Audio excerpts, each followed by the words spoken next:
You're listening to the Pulled by the Root podcast. Hello, everyone. This is Heidi Marble, your host. I am so excited to welcome Paige Strickland to the Pulled by the Root podcast today. Paige is an author and adoptee. She is Ohio-born, baby scoop era. She is married with 2 daughters, 2 grandkids, a few cats. She's a licensed teacher and the author of 2 memoir books, Akin to the Truth and After the Truth.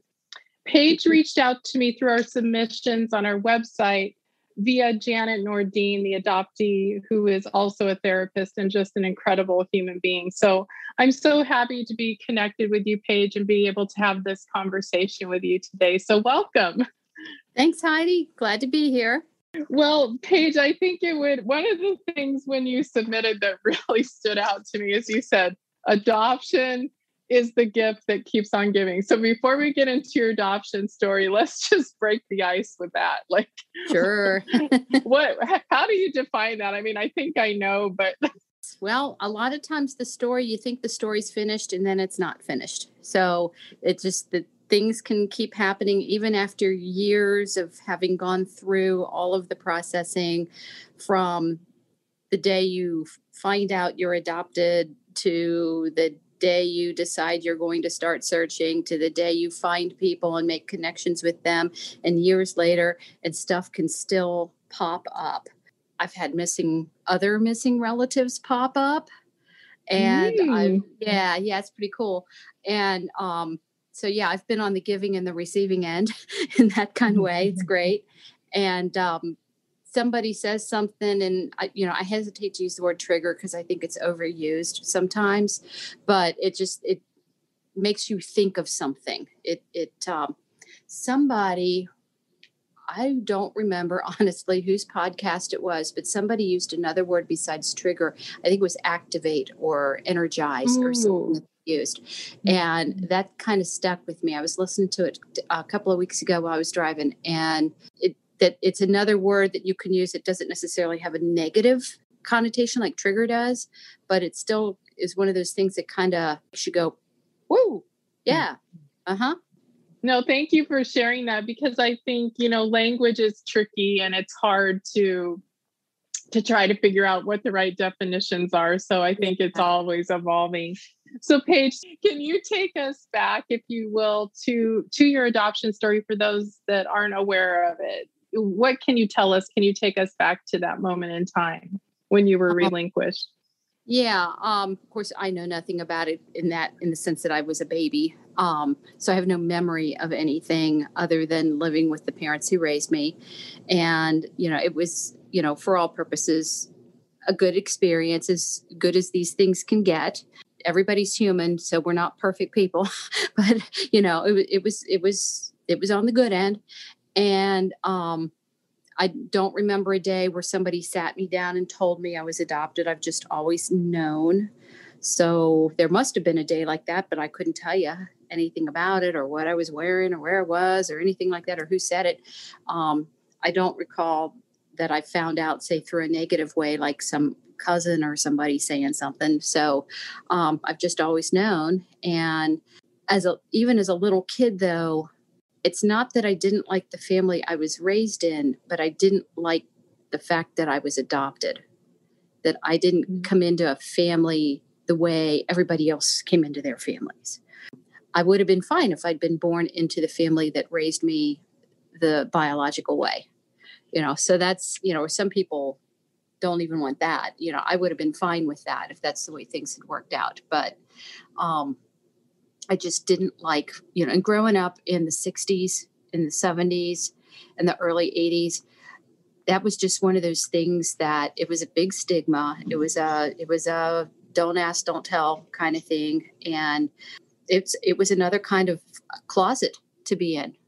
And I would never tell like friends or kids at school because I knew it wasn't even, I worried about it. I knew I'd be teased for it. People would say inappropriate things. And it's like, that's the last thing I need is one more person being a jerk.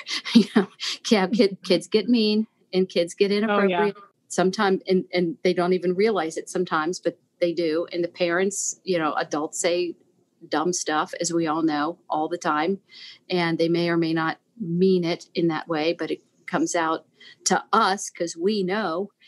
Yeah. So it was just one of those things where I was real hush hush about it. And I thought, I am never, ever telling a soul that I am, and I'm going to try to forget that I am adopted and live my life as if I'm not adopted and lie through my teeth. And if I had to, and, I kind of skirted around all those little family tree and family history and genetic projects in school and just took a crappy grade, so yeah, no quality put into things like that. Just muddled through and lived life how I imagine non-adopted people live, but I wouldn't know because I'm not one, So that's one of those thoughts that comes back around all the time too. How would I ever really know? Because I'm not in that sector, that camp of society. So yeah, thank you. Thank you for sharing that, Paige. There's a couple of things I'd like to drill down on because for me and my experience is similar.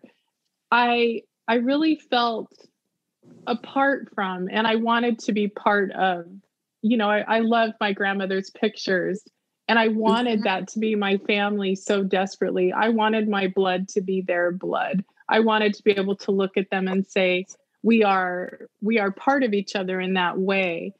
But it was just told to me that you are part of it. You're special, you're chosen. But I always knew there was that disconnect. And I really thank you for getting into the details of that, because I think as a child, you had the instinct to protect yourself from any sort of bullying, which I think is really interesting that you were able to figure that out. So, yeah. Paige, what do you know about why you were relinquished? Do you know anything about the circumstances? Yeah, once I made contact with the family, I know what they told me. My birth mother's deceased, so I never got a chance to meet her. So I couldn't get, a direct from her, but I believe I was told the truth. I just don't have any reason to think that somebody just said stuff to either quiet me down or to try to be kind in their own way or whatever. But at the time I was born, my birth mother already had my sister, who's 18 months older than I am. The grandmother of the family was raising all these kids while everybody went to work. It was funny. In 1959, my sister was born. Three of my cousins were born. Then there was another. It was 1959. Everybody had a baby in that family, and the majority of the women were all single women. And you talk about how, family preservation, try to keep the kids together, try to keep everybody in the family. The grandma stepped up, basically helped out everybody once. Like, I give you once. Now I gave it to this person. I'll be fair and I'll help you out too. Oh, my daughter over here got pregnant. I'll help you out too once, and then my birth mother got pregnant a second time with me. And she pretty much put her foot down and said, hey, once is enough. Everybody gets once, and I can't help you out any more than I'm helping you out. And again, lady in her 70s, really, how much do you expect, by herself, taking care of all these toddlers at the same time. I can't imagine. I've got two. Yeah, two when you're like in your 20s is hard. Two grand toddlers. My God, if I'd had six, and just I understand that. I kind of get that, and not everybody's like, oh, I'm a teacher, I can handle it either. That's not what the grandmother expected her life to go into that direction. I don't know. I still think she sounds like a neat lady, and I would have loved to have met her, so I have nothing against her. But she just said, I can't help you anymore. I can't do any more than I'm doing for you. And then to complicate matters, my birth mother had a heart condition that's not genetic, but she had a heart condition from having had rheumatic fever when she was a kid. And of course, medicine in the 40s and 50s wasn't quite as effective. And they were living in very rural state of Virginia at the time. And she was real little when it happened. And so probably no proper or timely way doctoring, was available. So she recovered, but it left her with messed up heart valves. I came prematurely too. I came at around 7 months. I don't know if I was 8 weeks early, 7 weeks early, but something in that window of time. And so I was they said I was in like an incubator thing at the hospital for, even if she'd kept me, she couldn't have brought me home immediately anyway, because of that, being undersized. And she had to go have heart valve surgery. So talk about really being unable to care for a newborn, or a newborn and a toddler put together, So a lot.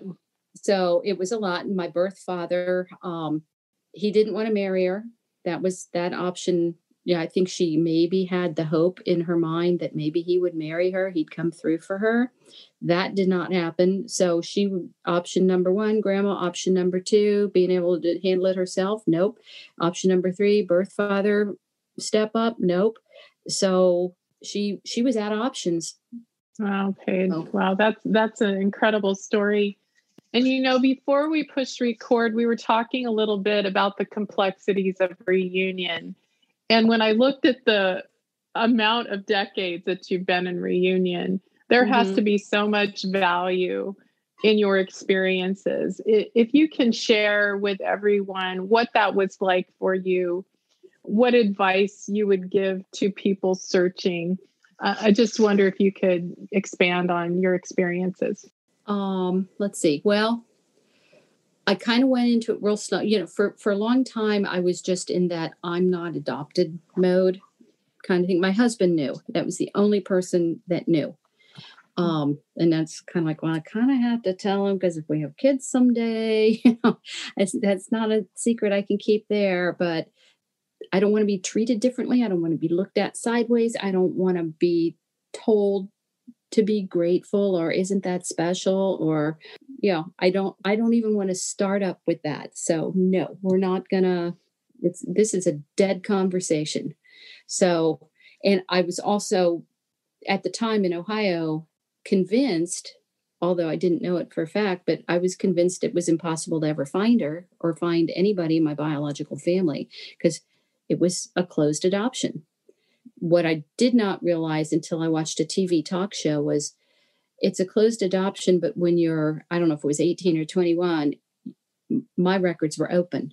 So if you were born now, Ohio is much more open than it was, because they opened all the records. But at the time, they were semi-open. And if you were born before 1964, which I was born in 1961, my records had been open all along.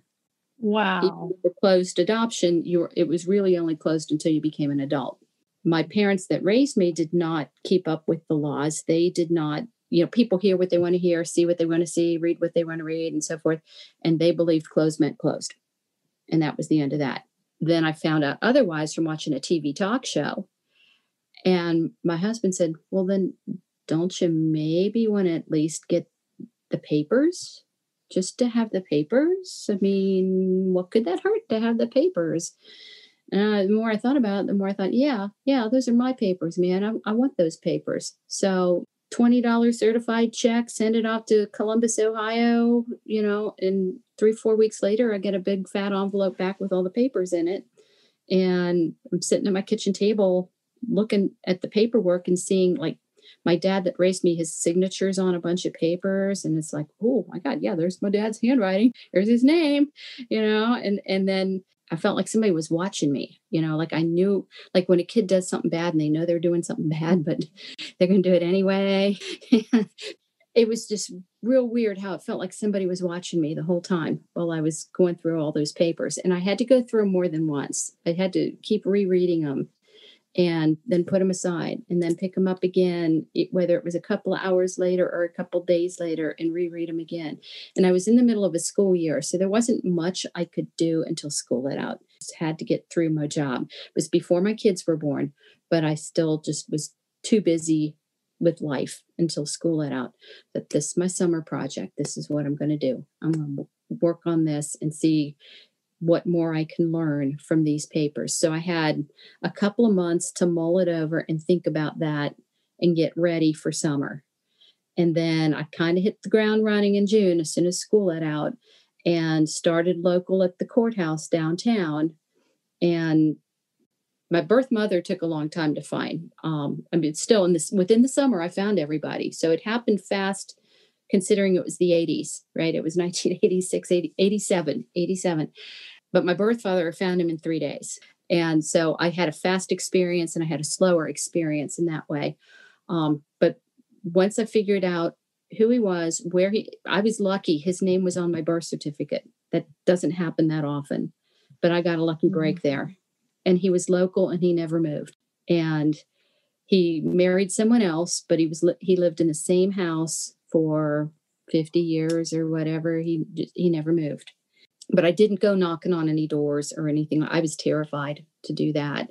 And I just sort of had to sit on it, and just sort of mull it over and do some drive-bys and, watch for cars. And it's like, okay, that's got to be his car, that kind of thing. Oh, the car's in the driveway.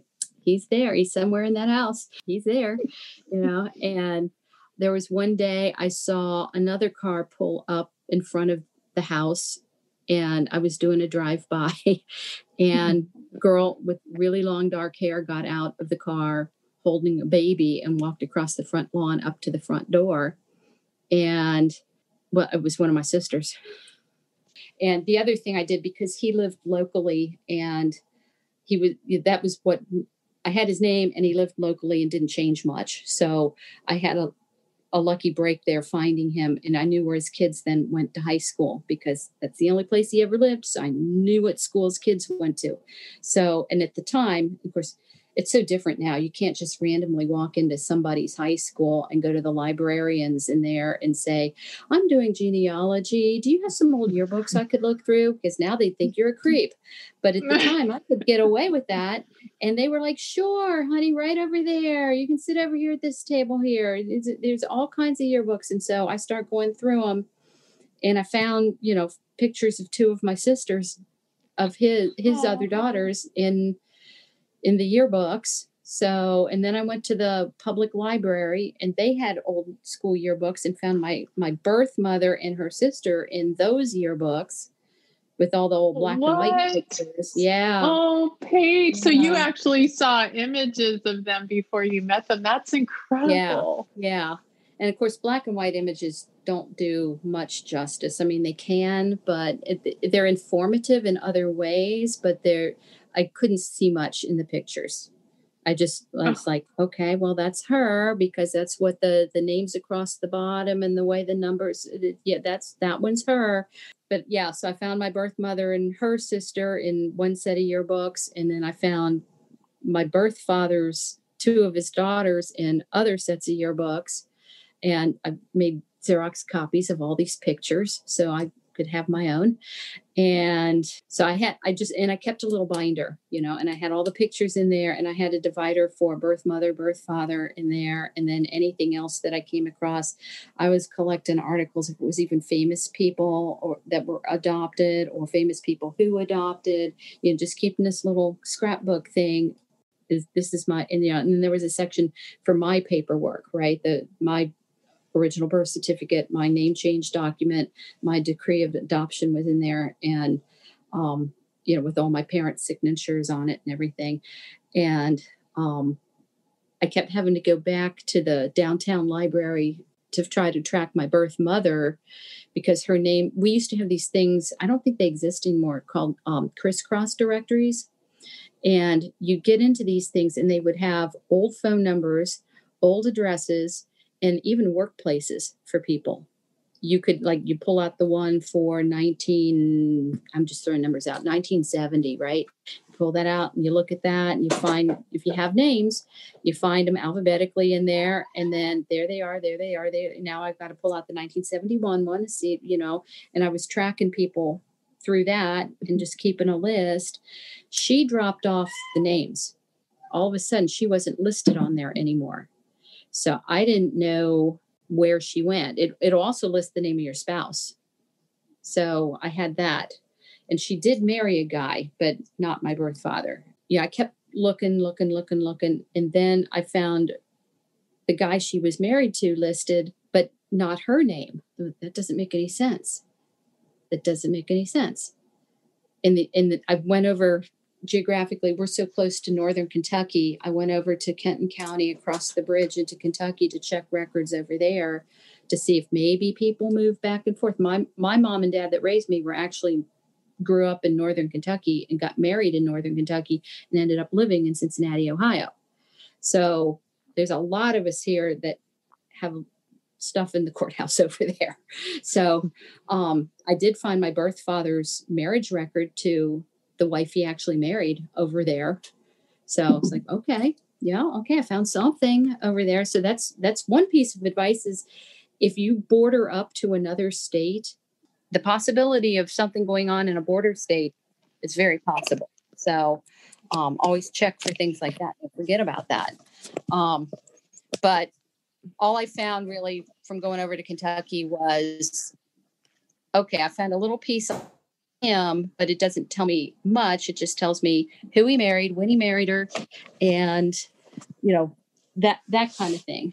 And so I'm still mulling over, what do I do? And then I take some breaks. It's like when you work really hard at something and then you have to take a break and play some games or something.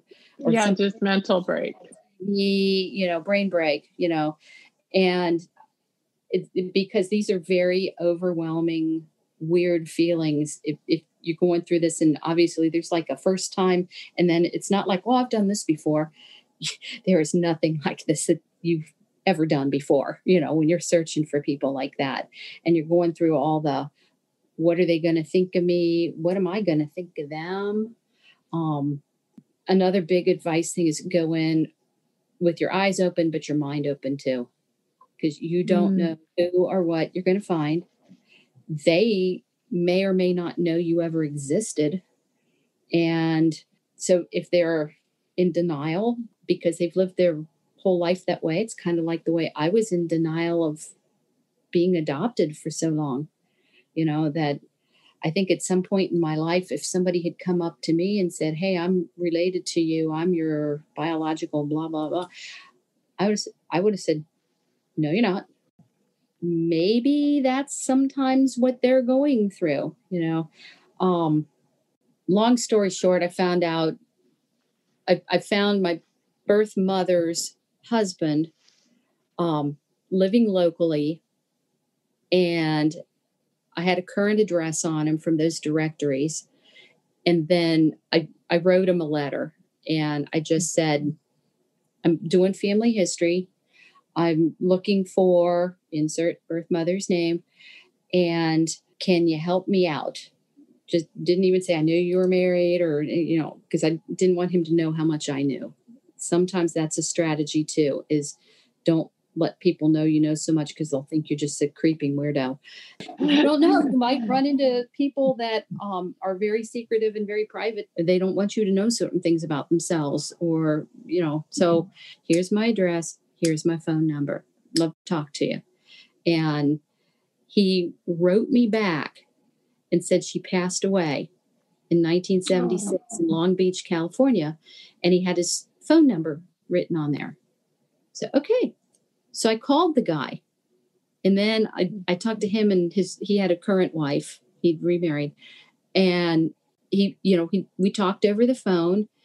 He said she just went into heart failure and had more than one heart valve operation. And it just, in the 70s, that stuff was still experimental.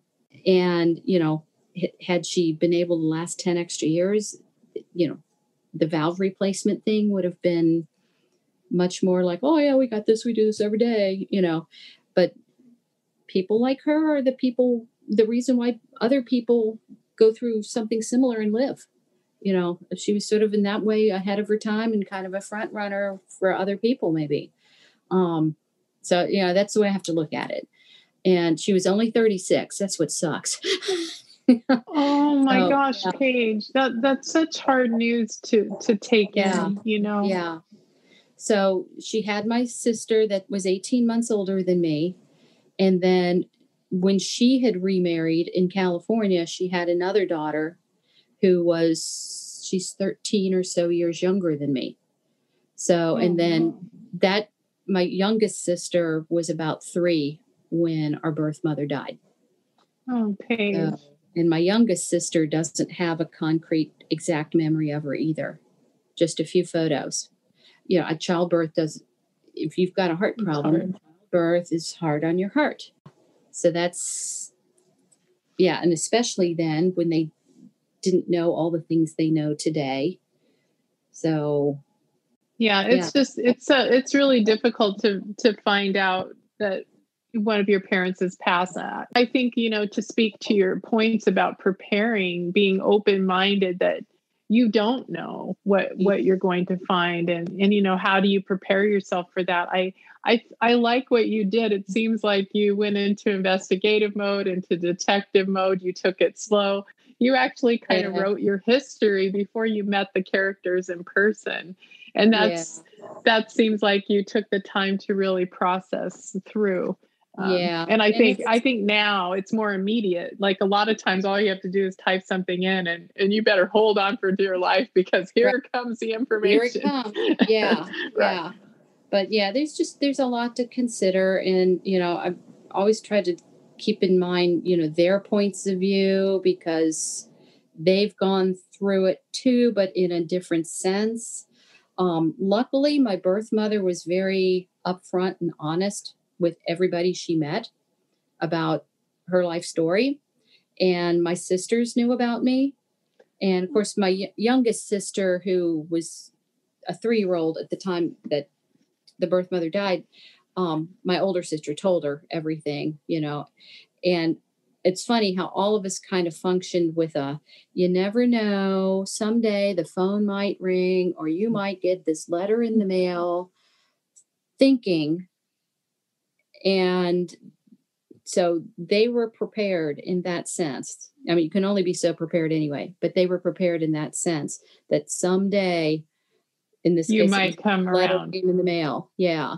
So once I knew she died, then I write to, was it Sacramento, or whatever, the capital of California? Is that Sacramento? Yeah. Okay. Yes, I believe so. Not my expertise, but I'm yeah. Didn't want to screw that up, and you're from California. So, but so I've got the death certificate, and that had a home address on it that she had been living in at the time things happened. And it's like, you don't know if people are still living there that matter, but I wrote to the address and addressed it to what would have been her husband at the time. And again, didn't say a whole lot, just, I'm doing family history. Here's the name of the person I'm researching.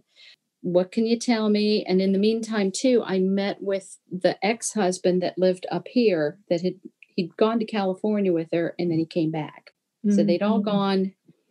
Well, I got the story from my sister later on. They kind of decided at one point they're going to reboot their lives, leave Cincinnati and the awful weather here, and on everything. And they had nothing else going on, get new jobs, start over, the whole bit, and took an old converted school bus and a converted hearse, loaded up everything they had, and drove out west.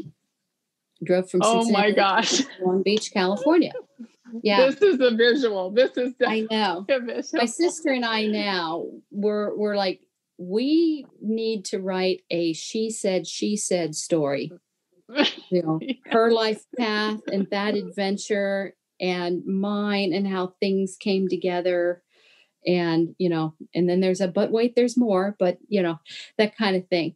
So, but anyway, that's what my sister remembers, and what they did. And so that's where she ended up. And that's why she ended up dying in California.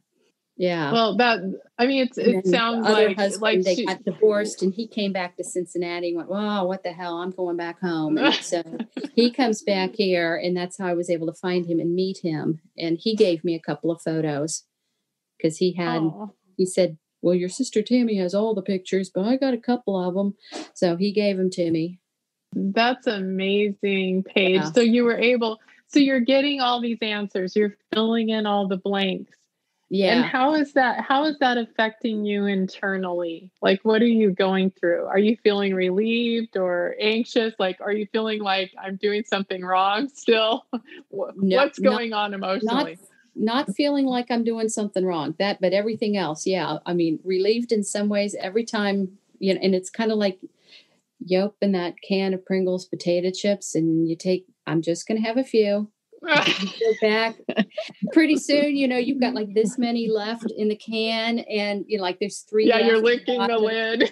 And then and then you're taking that can and going like this in your mouth with it. And it was like, I gotta have more. I gotta have more. I gotta have more. Mm-hmm. Yeah, it started with, I just want my papers, and then it went, I want a little more. Okay, I got it. Now I want a little more. It's like a drug. It's a little bit addicting in that way. You just want to keep going back for more. But then I had to take just a few little brain breaks. And sometimes it would just be one day where I would do nothing. I'd clean my house or, do the other things you do when you're off work in the summer from teaching, sit outside, yard work, whatever, get together with other people and live life, and then go back into it, Oh, Paige, thank you for sharing all that. It was so amazing to go on that adventure with you and imagine you at the libraries and seeing all this happening. So we have about 15 minutes left, and I really am excited to talk about your books. And can you tell us how those came about and what period in life those came about? And obviously you have one after the other for a reason. Right. And I think it'd be really great for people to know more about that. I've got Akin to the Truth. My husband thought up the title, so I have to give him credit for that. We were trying to be something a little bit punny and a little bit cute with it, but still, on point with the message and everything about finding out your truth. It started, in 2002. I haven't even gotten into my birth father's side of everything yet, but that's when I basically connected with his family. Wow. And my kids are born by this point. So they went through that reunion with me, which was kind of cool. I remember the day we were all standing on the sidewalk, looking at one another outside my other sister's house. And we're all just looking at each other going, oh my God. This is happening. This is happening. Yeah. And again, my kids, I had them primed for, if that phone rings and this is the name of the person that you might, if they say their name is this or this, that's who that's going to be. Just you come and get me. Come and get me. I don't care if I'm in the middle of going to the bathroom. You bring that phone to me. That is the one. Anybody else, it's kind of like she's busy. But I don't. That's the one. You can wake me up from a sleep. Anything for that one. And that's a whole nother story and a whole nother podcast. We want to get into that story, but that was in 2002. So then the kids started asking all these questions about who's who, how, wait a minute, Aunt so-and-so, what? Now, how is that person, is that person really your uncle or not your uncle kind of thing? And then all these cousins that come out of the woodwork and and then which side of which family? Oh, that's Dad's side of the family. Oh, wait a minute. It was real confusing for them. So I started writing everything down. And it just started evolving into a story. And it started evolving into more than a story. And I just started at the very beginning of what I understood and remembered. And so it was, the first book's very linear and traditional, the way I wrote it. Second book, I won't say it jumps around, but it's more vignettes and it's a short attention span read. And it's also perfect for me. It's styled in a way that if you read the second book and didn't read the first book, it won't mess you up. You just won't get the backstory, but you get the go ahead of life, what it's like now, instead of what it was like before I found people. And then, because the second book addresses, okay, how does it affect me in my job? Because it definitely has had effects on how I teach, how does it affect me as a parent with my kids? How does it affect me now as a person in reunion with these other siblings and a birth father too? And I'm balancing adoptive family and in-law family and birth family. And, how do we handle holidays? And, we just make it all work. In 2018, this is after the book. I didn't put this in the book because I think I did that book in 2016, 2017, the second book. My sisters and I, the ones that are on the West Coast, we had a reuniversary. And I've never heard it called that. I love that. Well, for 30 years, we're like, some people don't get married and have it last that long. We're going to have a reuniversary. Celebrate. We did. So we spent one day at the beach and we spent a day at Disneyland. I'd never been to Disneyland before, but that was where they kind of grew up going. And then one day, I guess, what's the other park that's across from Disneyland? But the other park, somebody listening here will probably know and go, "Oh, you crazy people, you don't know." I know. But, both of us don't even know. It's so sad. I'm hurrying here. But and then we're in 4 weeks, basically 3 weeks, I'll be out there again. I'm going to be in Portland, Oregon, because both my sisters live in the Portland, Oregon area. And it's not a reuniversary for a magic number this time, but just having another get together. And lo and behold, there was another cousin in the family adopted out just like me. And she's gone missing all this time. And back in October, my older sister found her on 23andMe. And so, and her sister. And so we're going to have the sister cousin thing. So that's right. It's a gift that keeps on giving, right? Because I was just going to make that point again. Yeah. I think that's a perfect way to start to wrap things up, because let's go back to that, the gift that keeps on giving. So in your case, it seems like there definitely been some hard truths that you've run into, but the bounty that you have received through all your siblings and it just sounds incredible. I know it's a lot to manage. But what advice can you give adoptees? Because, you've been doing this for a very long time, 5 decades plus of being an adopted person. You've gone through all of these different phases. Mm-hmm. And, you've clearly the fog, I guess, you've come out of all of that, out of your denial. And I think for those of us that are in the middle of it or dealing with it, and we're wondering, are we ever going to feel any sense of peace about this? I just hope you can give us some hope and some advice about this gift that keeps on giving. Yeah. And I have heard the negative side of that is it's the gift that keeps on taking, because there's that. Ooh. Some people see it that way too. I'll acknowledge that. I've been on a very fortunate end of things, and I'll admit that not everybody gets as lucky as I got.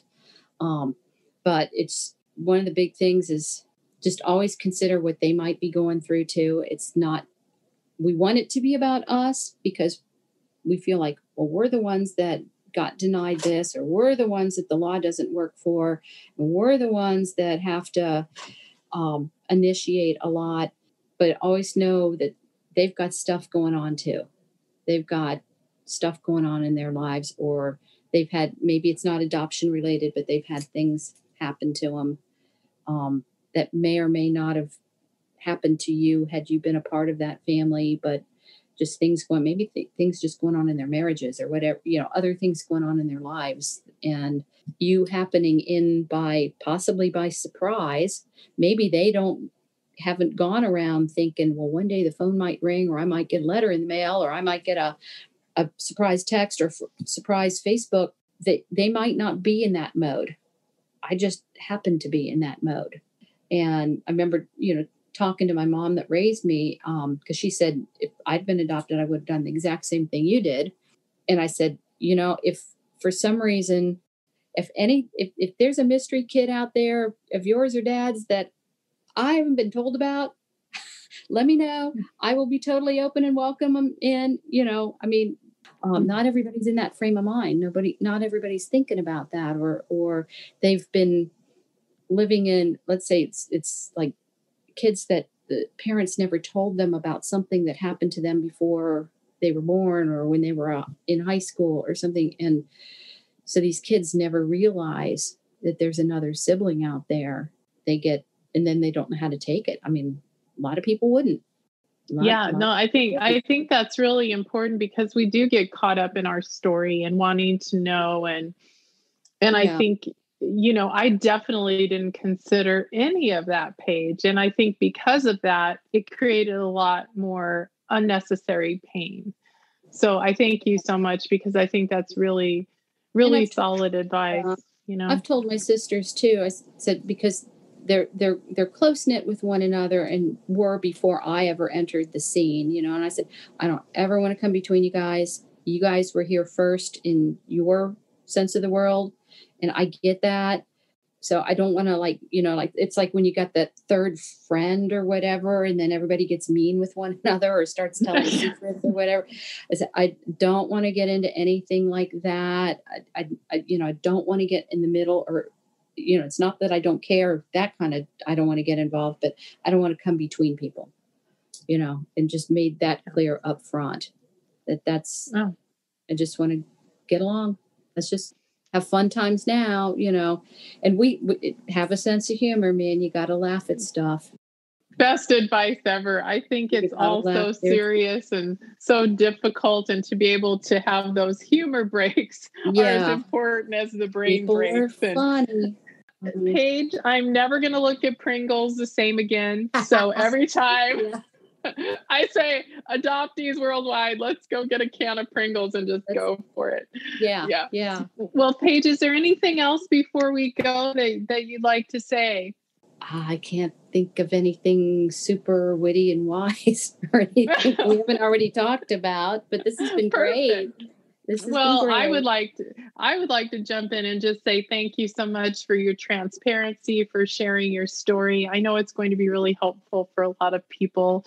And I'd love to circle back with you and find out more, later on as the gift keeps giving. Oh, yes. Yeah. So we get this new stage coming in within the month, the July 30th, baby. Can't wait. Exciting. July 30th. Exciting. And there's a mystery cousin on my birth father's side too. I found out my birth uncle was also a birth father, but never knew it because he turned up on it. So again, keeps on giving. So I've got a cousin there yet to meet that it just hasn't worked out yet, but it will within a couple of years. I'm hoping either he'll get here or I'll get there or something, so. Well, I wish you so much luck with all of that, Paige. And thank you again for taking time to share with us. Good thing, Heidi.